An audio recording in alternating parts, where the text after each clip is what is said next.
After some years going down the road of the occult, I eventually came back to Christianity, and as a new believer in Christ, I began to watch this show looking for answers. And I remember distinctly how they portrayed the Exodus story of Moses and the Israelites following the beam of a UFO through the wilderness. Even the pillar of cloud could have been exhaust fumes from a UFO. This was a very Sure, man. Yeah, that's it. All right. So this is a video I found that it's a documentary. All right. And I almost kind of want to send it to the scathing guys and see if they would want to do it as a god awful mini. I think they would they'd have a fun time with this one.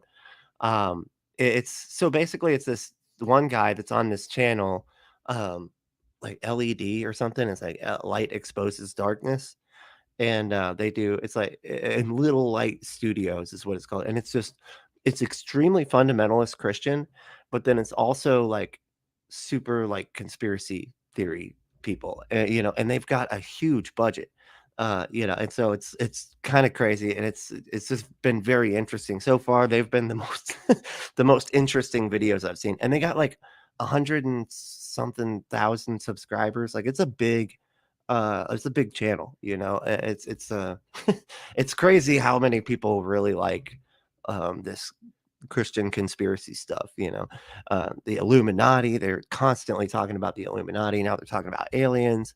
And it's funny because a lot of the conspiracies are mutually exclusive. Like one will cancel out the other, but they'll still act like all of them are true somehow. It's I guess that's just the nature of conspiracy thought. But this one was just funny. So I was thinking we can go through some of it. It's pretty long. I'm not going to watch the whole thing. Or maybe I'll just break it up into chunks. I'm not really sure, but here we go. Let's give it a shot.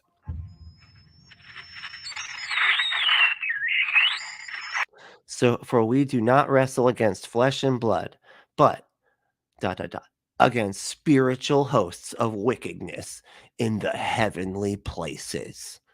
Yep, that is, man, that's surreal, We just had something go right over the top of us. We are getting new video from the Navy showing pyramid-shaped objects. The last card is the alien card, and all of it is a lie. Jeez. Disclosed. Actually, there are a lot more sightings than have been made public. Movements that are hard to replicate, that we don't have the technology for. We don't have it. They don't have it. The question is, who has it? Who's operating these vehicles? The information is very compelling. It's real. Yeah. Okay, it's real. All these people look from like completely insane. I mean, what is this guy? Look at this guy. What the fuck is he? He looks like he's the guitarist of like a band that like broke up in like the 70s or the 80s or something, and he still just can't put away the style, the rock and roll style. From another planet? If it's not ours and it's not theirs, well, then it's someone or something else. I can't wait for this report to come out. There is no longer any doubt good. Unidentified flying objects are real. This one was seen by now retired Navy pilot Alex Dietrich in her F-18 off the coast of California. UFO sightings in Didn't New we York figure have out that doubled. these were like didn't we figure out that those were like some kind of drone or something? I thought I remember reading about this where it was like, oh, we figured out what those quote unquote UFOs were, that Tom DeLonge or whatever like released the video, because I don't know. I guess he's had some kind of friend or whatever that has clearance and was able to get the video. Oh, and a bunch of them were made public anyway. But I thought we figured out what that was. So maybe I'm wrong, but I'll have to look into that. But I could have sworn it was just like some other country's like new drone that they were testing and stuff. Doubled since the pandemic began, and we are getting new video from the Navy showing pyramid-shaped objects flying in the sky. These cell phone photos taken by a FA-18 pilot in March of 2019 show 3 different unidentified aircrafts off the coast of Oceania. A Department of Defense spokesperson said, quote, "I can confirm that the referenced photos and videos were taken by Navy personnel. The Unidentified Aerial Phenomena Task Force has included incidents in their ongoing examinations. A U.S. intelligence report on UFOs is expected to be released very soon. The long-awaited Pentagon report on UFOs has finally been released. Friday, the U.S. government released a much-anticipated report on everything it knows about UFOs. Now, the study released on Friday found only one of those can be explained, just one. If you're watching But this, it's you're probably again. a lot like I was. So this is like the and I can't think of what that fallacy is, but it's basically where you and it's used for a lot of conspiracy thought, and it's where instead of making arguments for a particular proposition, they make arguments picking apart a proposition and then act as though that lends credence to their proposition that they haven't made any arguments for. That tends to be pretty popular amongst these types of claims, you know. As far back as I can remember, I've always been intrigued with the paranormal, aliens and ghosts and UFOs. And I can remember being in a public school in elementary school. It's funny because he sound like his voice just sounds super bored, but he's like also like trying really hard to not sound completely bored. like he sounds like he's just good at like if it wasn't for him making this video, he would just be a monotone. Like he would never inflect ever. Like it's like scared of inflection. School checking out books on ghosts and aliens. And these were books in the non-fiction section. These were photographs with anomalies that looked like ghosts and aliens and UFOs. It's in I always wanted to know the answer, what's out there? Sadly, the church didn't provide me with the answers I was looking for, and I went down the road of the occult. To me, Christians were very narrow-minded. That's fine. Do they put like Christian books in the non-fiction section? do they like have to do that and be like Christians be like, what the fuck, man? Why is it over here? Why isn't it in non-fiction? It's supposed to be real. What the hell? And if something didn't make sense to them, well, it must be evil or of the devil. And so I wanted to find out for myself what this was all about. Now that I have come into the truth about this topic, I don't want others to have to go down the road that I did. As Bible-believing Christians, I believe that we do have the answers. And I stand on 1 Peter 3:15, which says, "But sanctify the Lord God in your hearts, and be ready always to give an answer to every man that asketh you a reason of the hope that is in you with meekness and fear." I believe we should always... I know that verse. I've had to bring that one up quite a few times. be ready to give an answer, even to tough questions like these. When the disciples asked Jesus what would the signs be like of the last days, he always talked about deception. Let no man deceive you by any means. And in Revelation 12:9 it says, "And the great dragon was cast out, that old serpent called the devil and Satan, which deceiveth the whole world." What kind of deception would it take to deceive the entire world? We're talking about different nationalities of people with different cultures, different religious ideas. It's so funny how they put it into like the context of today, not thinking about like what that meant at the time. Like the world was very small. They might have only been talking about maybe their community and maybe a couple others, right? That they're aware of, and it would just be through lying, right? It would just be from like, hey, let's tell a bunch of stories that aren't true, and that's how he could deceive the whole world. But they always tend to put it in the context of like, oh, but now that we have the internet and everything, I guess because they have to, right? They have to figure out a way to. So they're like, oh, now that we have the internet and all this access to information, how could they, like fuck with that and use that to lie to the entire planet and have them all believe it? Is in different worldviews. How on earth could there be one giant deception that would deceive everyone on the earth? Revelation 13:13 and 14 says, "And he doeth great wonders, so that he maketh fire come down from heaven on the earth in the sight of men, and deceiveth them that dwelleth on the earth by the means of those miracles which he had power to do in the sight of the beast." It's so funny because I was just thinking about this the other day. Like a lot of the stuff that's referenced in Revelation all sounds like other things in the Bible. Like the fire coming down from heaven was another damn it, I can't think of like where it is in the Bible, but it's like where they were doing a competition with this other pagan group of people, and he was like, you call your God, I'll call mine. And they didn't, of course, their God didn't bring the fire down, and then when he did it, of course, God burned up the altar and everything. And it's like that's it's like whoever wrote Revelation was just like picking from stuff that he already knew, because like the creating the statue and making everybody worship it, that's basically the same story as Shadrach, Meshach, and Abednego, but it's in Revelation talking about the Antichrist. So it's just funny how like they clearly were remembering like old stories, from the Old Testament and other parts of the Bible when they were writing Revelation, and then kind of just copying it. And it's just like, it probably was just a massive fucking trip. You got like ergot poisoning, or like ate the mushrooms that grew out of his shit in prison or something. If that whole story is even true. It probably isn't even true about John and Patmos and all that. Beast. So now we know that the deception is going to be through miracles. Matthew 24:24 says, "For there shall arise false Christ and false prophets, and shall show great signs and wonders, insomuch that if it were possible, they shall Oh, Brent Lee, I was thinking I got to get with you pretty soon, because I found a shitload of these videos and of like conspiracy Christian videos. Man, we gotta hang out and break a couple of these down, man. That'd be great.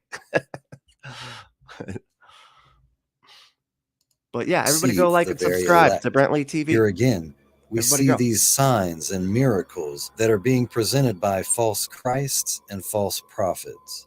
The purpose of this documentary is to do what Ephesians 5:11 says, and have no fellowship with the unfruitful works of darkness. What the fuck was that like thing? It was like these these predator looking things are all like growing wings and then taking people and flying off into the sky. What the fuck was that from? Where's that at? Is that even from anything? Where is he getting this? Where do you get stock footage of like, can you give me like angel looking people dragging people up into the sky? Oh, there's the stock footage. Okay, got it. Good. Oh yeah. Like they knew that we all would need this at some point. Yes, but rather expose them. The media is no longer calling these sightings swamp gas and weather balloons, and it isn't tinfoil hat wearing conspiracy theorists that are saying UFOs are among us. Now it is the military. To fighter pilots who reported seeing unidentified flying objects. Hell yeah, that would be great, man. So Brent Lee TV, he does he breaks down conspiracies. He was a conspiracy theorist for a long time, and now he kind of picks apart conspiracy theory videos. You should definitely check it out. You know how like I can't think of what it's called, but it's like where you, in order to dismantle conspiracy theories, the energy it takes to dispel it is an order of magnitude larger than it takes to produce it. And that's why we're all like, I can't sit here and pick apart every single thing. Brent Lee can. He can actually pick apart every little thing. Knows exactly like what the conspiracy is, like all that, and then have the information to be able to debunk every single little checkbox of their claim. It's pretty impressive, I gotta say. It's an excellent show.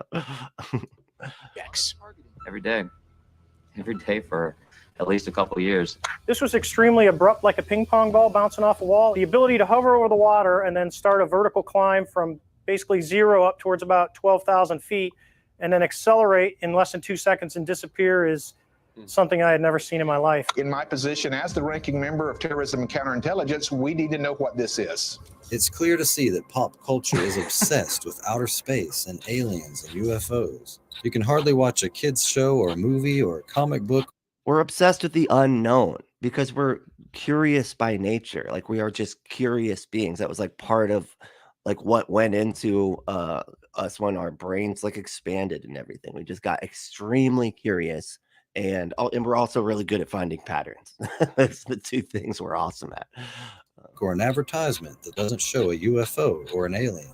And it's not just in worldly entertainment, it's also in Christian media. In Veggie Tales. Bubbles from the Elevation Church Kids podcast, Adventures of the Star Keepers.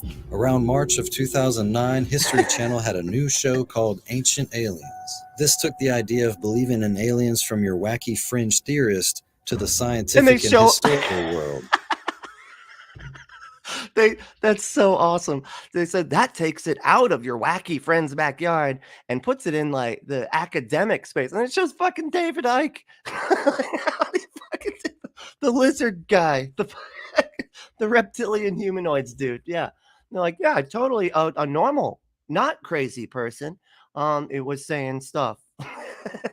The show propagates the ancient astronaut theory, which is the idea that ancient civilized cultures were actually higher advanced technologically than we had ever thought. They show ancient sculptures that depict men wearing suits that look like astronaut suits. They show ancient artworks and etchings and sculptures that resemble alien greys and flying saucers.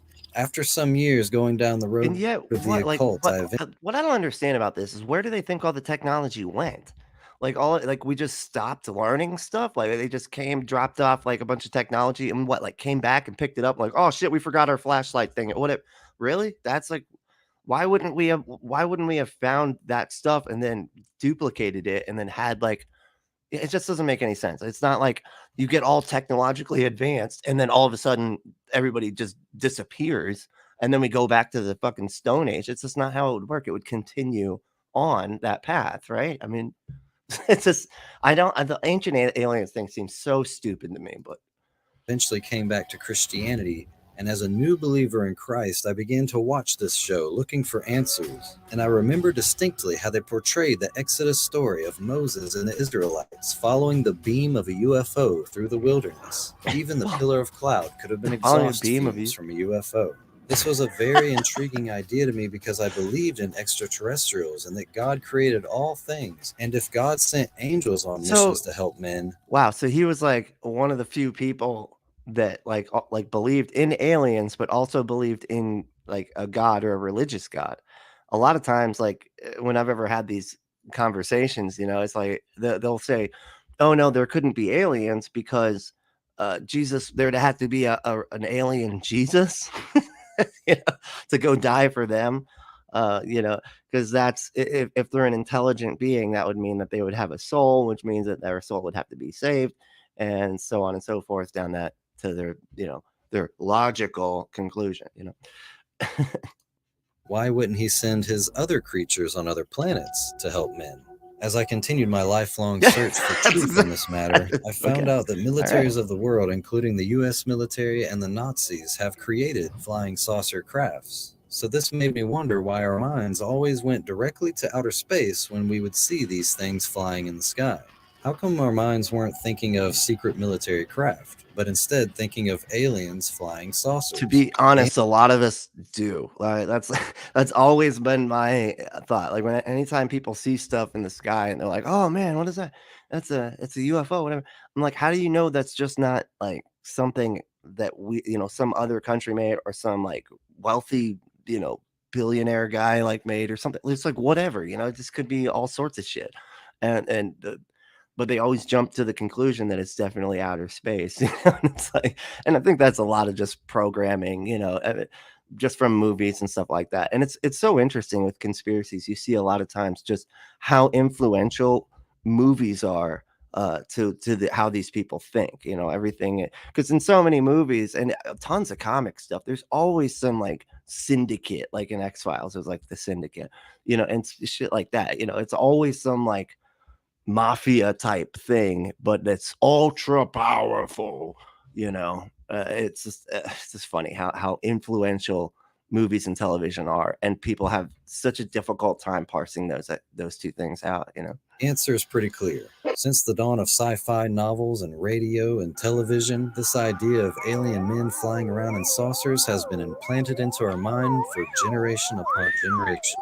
Then I seen a United Nations speech from September 21, 1987 by Ronald Reagan that made me question, is there a reason for all this propaganda? Could there possibly be an agenda to why the leaders of the world would want us to believe this idea that alien creatures are flying around in our atmosphere? These are the words that Ronald Reagan spake at that United Nations meeting. Did you just say our spake? Obsession with antagonisms of the moment, we often forget how much unites all the members of humanity. Perhaps we need some outside universal threat to make us recognize this common bound. I occasionally think how quickly our differences worldwide would vanish if we were facing an alien threat from outside the world. This is just Independence Day, right? Yet, I ask, not back it up a little bit. There we go. Got up. All right. occasionally think how quickly our differences worldwide would vanish if we were facing an alien threat from outside this world. Dude, isn't it crazy? Real quick, this is completely unrelated, but it's so weird to look at like anytime you see like an old timey like that's 87, you know, and you see like on television, like when the fuck did TV all of a sudden like get like brighter and sharper and stuff? Was it just a gradual thing that none of us noticed? You know, because all it's like I swear you go back to like anything like in the 90s or 80s, like late 80s, 90s. And it just looks it looks like it's from like the fucking 40s, man. It's crazy how grainy and shit it is. Anyway, so yeah, he's talking about the we need like an alien threat so we can unite the world, and then we'll all put our petty differences aside, like the you know, like the speech in Independence Day. And yet I ask you, is not an alien force already among us? Ironically, 32 years later, on December 20th, 2019, President Trump unveiled the newest branch of the military. Because space is the world's newest warfighting domain. The United States Space Force. So now the military is protecting the land, the sea, the air, and space. But it wasn't until the COVID pandemic hit in 2020 that things began to get a little strange. Suddenly, every mainstream media news source was talking about the government releasing everything they knew about UFOs and how that was actually part of a newly passed COVID-19 relief legislation. The Corona Relief Bill the president signed last month to disclose what they know about UFOs within 180 days. U.S. intelligence agencies have less than 6 months to disclose what they know about UFOs. It's all part of the coronavirus relief deal President Trump signed. Why would that be part of a coronavirus relief? Like, what is that? Like, as long as we know about the UFOs, then, you know, we won't believe in conspiracy theories about COVID-19 or something. Like, I don't know. That's so weird. What was the point of that? Back in December. When he signed the massive $2 trillion COVID relief and government funding bill last month, he triggered a countdown for U.S. intelligence agencies to tell Congress what they know about UFOs. So far, any military that's been on the news has said that these crafts are not ours and they're not theirs, so they must be someone else's. We don't have it. I thought they these were don't drones. have it. Who's operating these vehicles? And of course, Fox If it's not ours News. and it's not theirs, well, Once again, then Fox it's News. someone or something else. So the question is, are they from another world or another dimension? The History Channel is propagating that these beings are from another world. Could mainstream scientists be discovering the home worlds of extraterrestrial visitors? For ancient astronaut theorists, the answer is a resounding yes. The big revelation will not be, do they look like us, but we look like them, because we it's are that guy. their It's the meme offspring. guy. But let's look at some of the spiritual aspects of this phenomenon. He's from Ancient Alien. I've always seen that guy. Like, who the fuck is this dude? And why does he look ridiculous? Oh, here we go. So Brentley TV said, when Reagan said, is there not such a force among us? He meant USSR and communism. Okay, that tracks. Yeah, that makes sense. I was going to say, I'm like, what the fuck is he talking about? He's like, yes, there are reptilian humanoids here among us. Like, what? Jesus. Okay, thanks, man. That's helpful. See what I mean, y'all? See? In 1917, on the 13th day of the month from May to October, 3 shepherd children said that they saw an apparition of the Virgin Mary. Some Catholic theologians believe was the Virgin Mary. I know this On one. October I know this 13th, one. 1917, a crowd of 70,000 gathered to see this apparition. 70,000 people came to this same sheep pasture. As the crowds raised their eyes to heaven in prayer, they would witness the promised miracle. Okay, real quick.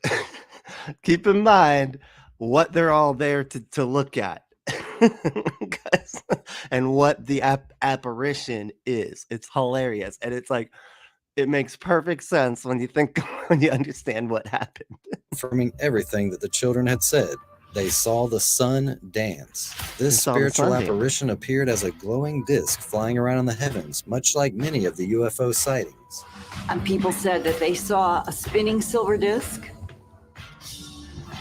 Now, what do you think could cause that, huh? What do you think would do that? I don't know. It's almost like if a bunch of people, thousands of people, all went out and just stared at the fucking sun, waiting for a miracle to happen. Yeah, it'll dance around in the sky. It happens to me with fucking light bulbs. I can't imagine what happened to them. It's like their eyes, just staring at the sun. Because a lot of them, they figured out like that there were a lot of reports of like eye problems after that. There was like they fucked up their eyes because they were just staring at the goddamn sun for hours on end, waiting for this miracle thing to happen. And so, yeah, when reasonably the sun started according to them started moving around in the sky and turning different colors and becoming a disc and doing all this, yeah, they stared at the fucking sun, man. That's what happens when you stare at a goddamn light for that long. It starts to fucking move around and everything. That's the nature of damaging your fucking eyes. The kids were given 3 messages. The third message apparently talks the hell about is this kid? Extraterrestrial life. Many people involved in the New Age beliefs and practices have experiences with star people or star seeds, also known as indigo children. They call them indigo children and say that some of these kids can even see the spirits of the dead. It's the belief that certain people originated as extraterrestrials and arrived on Earth through birth or as a walk-in to an existing human body. Star seeds are people or souls, more likely, that find it very difficult to be here on Earth because apparently Earth is not really their home. Star seeds are highly evolved souls whose sole origin is from the stars. They're not highly evolved, just their soul. That's too funny. They're highly evolved souls, and that ghost just goes right inside babies, and then they become that. What the fuck are you talking about? Star seeds are souls who originated in the Pleiades. Starseeds are beings who have spent majority of their lives on different planets. The first sign that you are a starseed is that you've always felt like an alien. It is a variant of the belief in alien-human hybrids. So as long as you've always felt like an alien, then you're probably a star seed, I guess. Okay. The question is, if these star people are visitors from another planet, how can these physical beings enter into the body of another person? This actually sounds more like the accounts we hear in the Bible of unclean spirits entering into human beings. Luke 11:24 says, when the unclean spirit is gone out of a man, he walketh through dry places, seeking rest, and finding none, he saith, I will return unto my house whence I came out. We see that does that have to do with an anything? unclean spirit that can enter into the physical body of a human being, whereas physical beings from another planet seems a lot less unlikely to be able to enter into the body of a human. Roger Morneau, later in his life in the early 90s, shared his testimony of how he was involved in a secret society of demon worshippers, and he said that a satanic high priest told him that the Grand Master, or Satan, had a deception plan for humanity, that demonic spirits would pose as visitors. Dude, like all the people that have done that, it seems like have all come out and said that they were full of shit. That's like the Mike Warnke. It was like, oh yeah, I used to sacrifice children. Until I think people are like, what? He used to sacrifice children. We better look in on this. And then, no, he fucking didn't. He wasn't even. He was just a bull. He was like the George Santos of Christianity. It's like, from far distant galaxies. He also said that it would be during a time of great calamity on the earth and when New Age beliefs were running rampant. Roger, when I was a teenager back in the 1970s, I remember a song that came out talking about the age of Aquarius. That's incredible. And since then, we've seen the development of the New Age, and I wondered if back when you were involved in spirit worship, if they talked about New Age at all. Oh yes, it was a big thing that was coming up. One of the major deceptions of the last days. And the priest everything's just the deception of the last days. Just everything. It doesn't matter like what the fuck it is. Oh god, it's insane. Well, I am gonna stop it here, and we'll have to catch up next time. And I will just keep going through that. I think I'm just gonna break it up because I think I can put it into like 3, 30-minute videos and go from there. See how that works out. But thanks y'all for watching. And check out Brentley TV and go check out the podcast, Unapologetics. It's fun. It's about that chat GPT and Christians freaking out about it. It's a lot of fun. So take it easy.